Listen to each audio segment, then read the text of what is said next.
8 mulutnya. Sampah malam-malam tuh Pas CCTV-nya kan pasti nggak pernah. nggak pernah, soalnya kan ada bak sendiri kan itu. Berada tinggal berjurisdiksi. Itu tugas ini.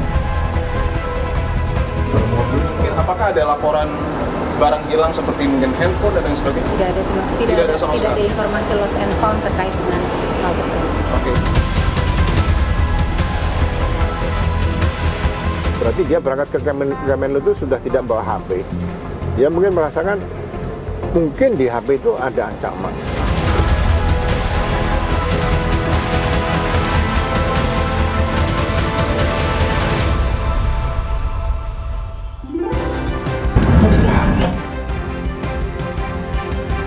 Masih sampai Indonesia Malam, Saudara, meski Polda Metro Jaya telah menyatakan tidak ditemukan adanya tindak pidana dalam kasus kematian diplomat Arya Daru Pangayunan, namun kasus ini masih menyisakan banyak pertanyaan.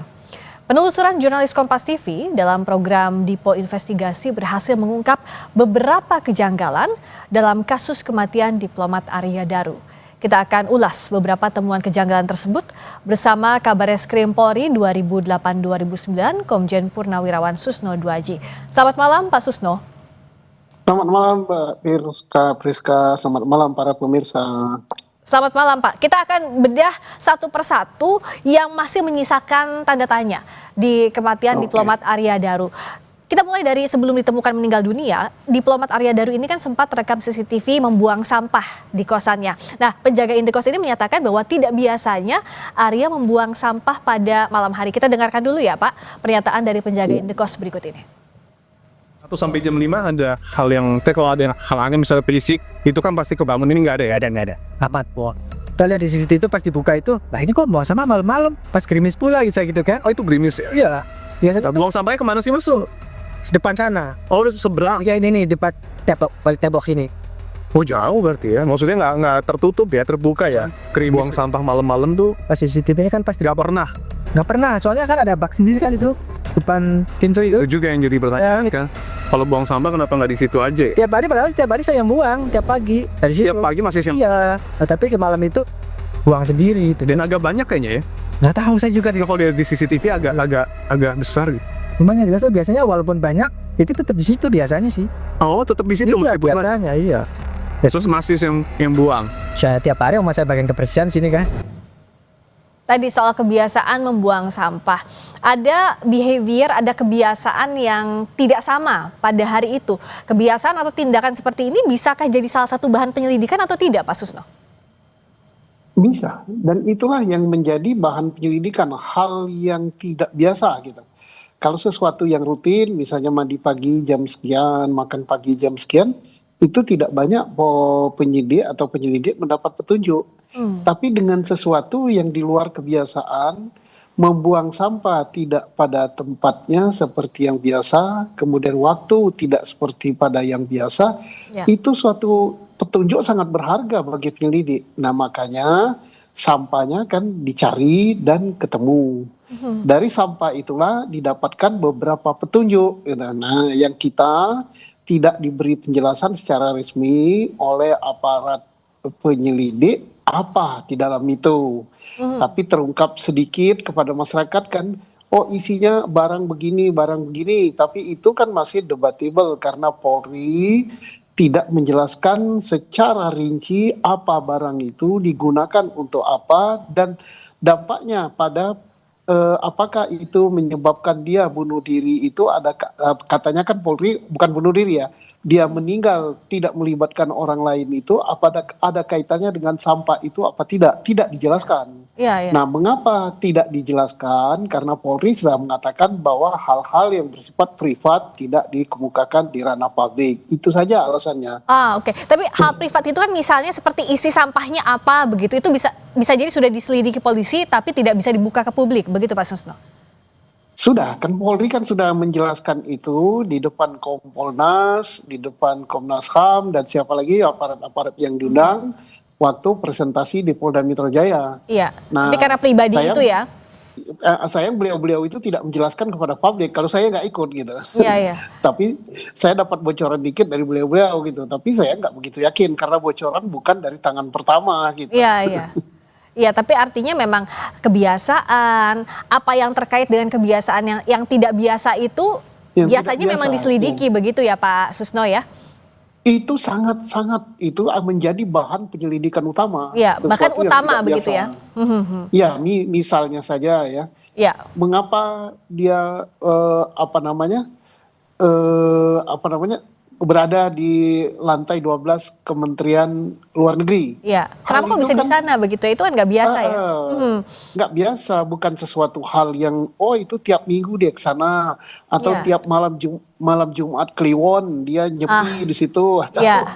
nah ini Iya. kan tidak biasa dia ke situ. Nah, bicara soal ini Pak, pengelola mal di mana terakhir Arya terlihat sebelum menuju ke kantor Kemlu yang tadi kita sempat bahas, bilang bahwa tidak ada laporan barang hilang di hari Arya Daru berada di mal. Pengelola mal juga menyatakan bahwa pengunjung tetap bisa menyewa taksi meski tanpa ponsel. Kita dengarkan dulu pernyataannya.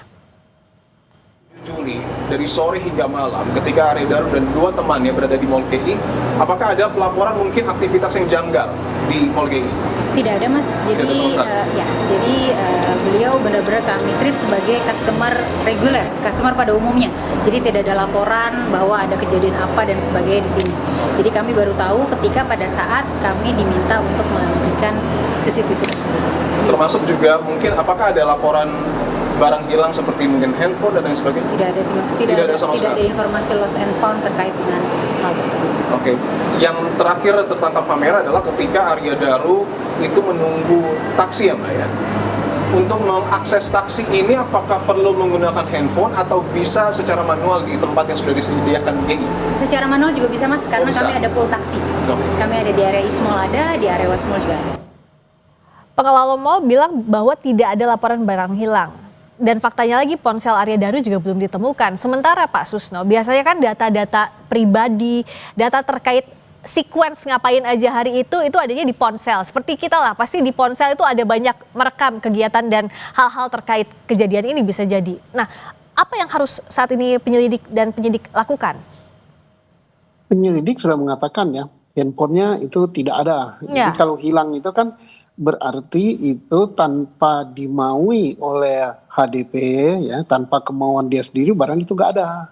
Nah, hilang.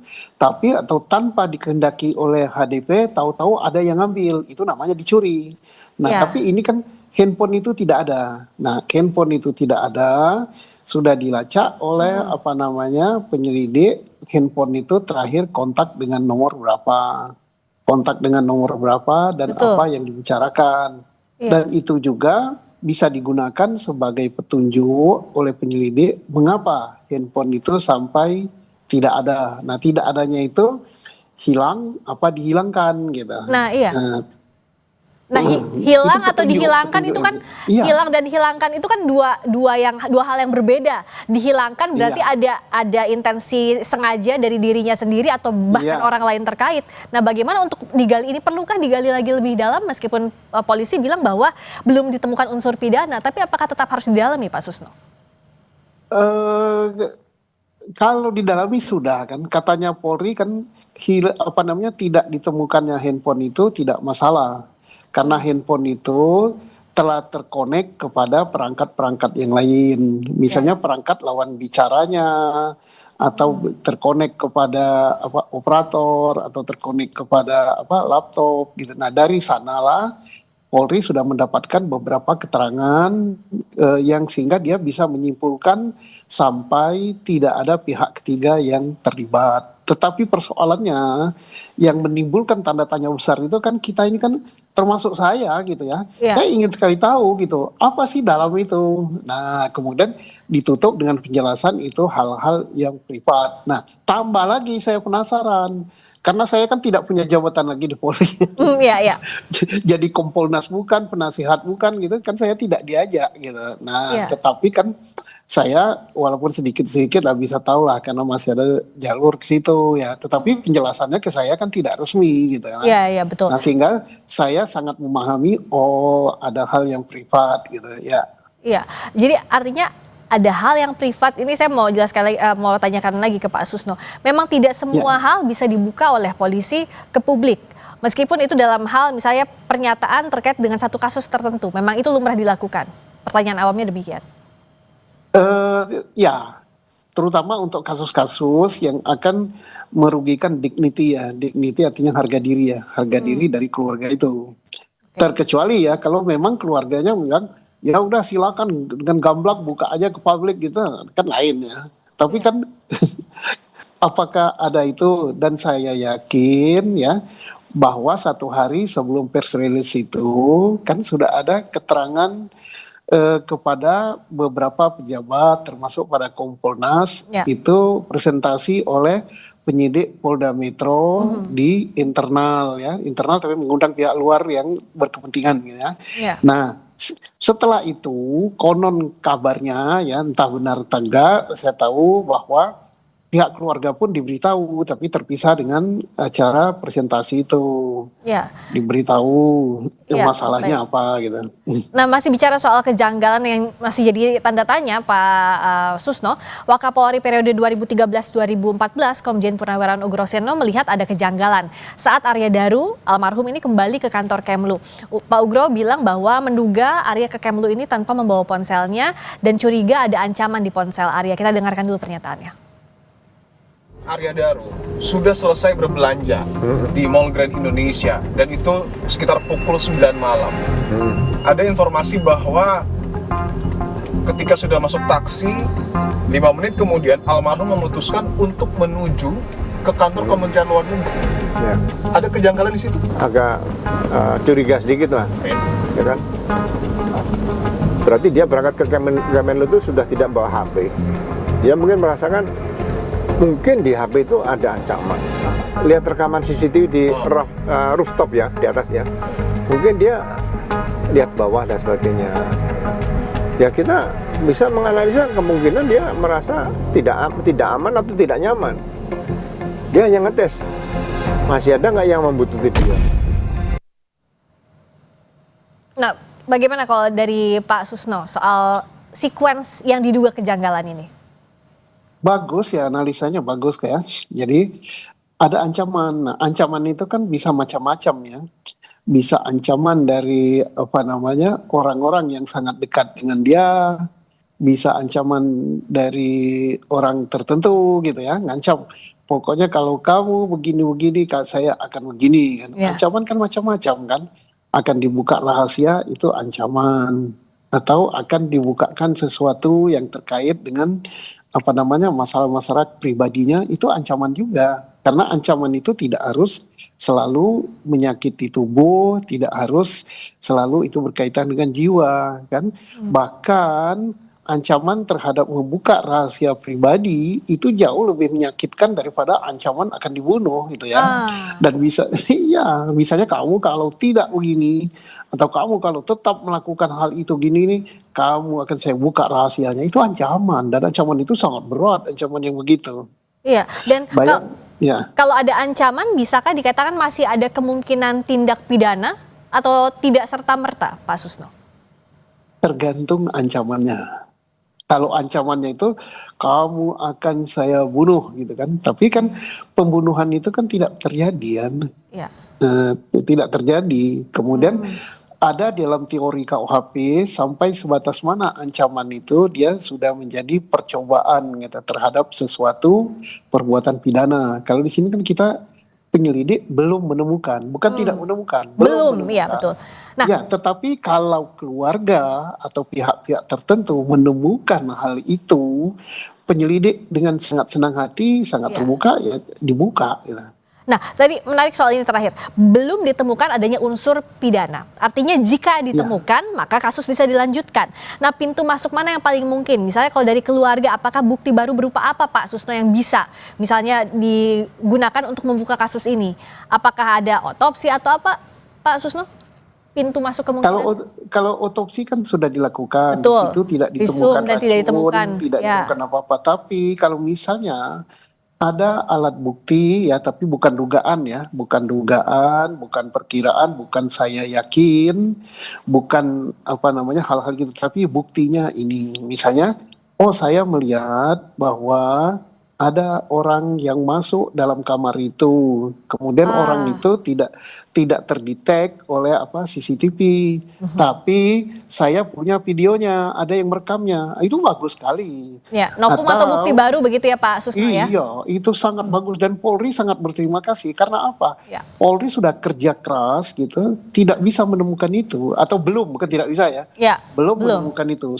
Sampai Polri pun gitu mengadakan tes uji DNA gitu di kamar itu. Karena kalau DNA itu kan molekul yang sangat kecil ya, akan terdetek, rambut saja terdetek, keringat saja terdetek kalau ada orang lain yang masuk ke kamar itu. Ya, ternyata Polri belum menemukan itu. Ya, jadi jika ada novum atau bukti baru maka bisa dilanjutkan. Tapi kalau tidak maka sebaliknya, begitu ya Pak Susno? Baik.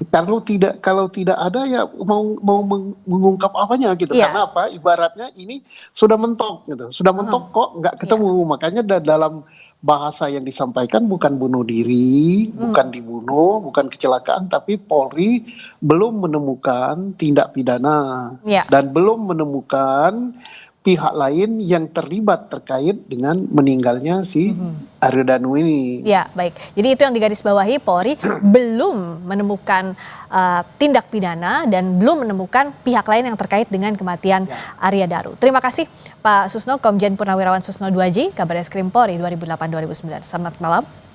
Selamat malam, Mbak.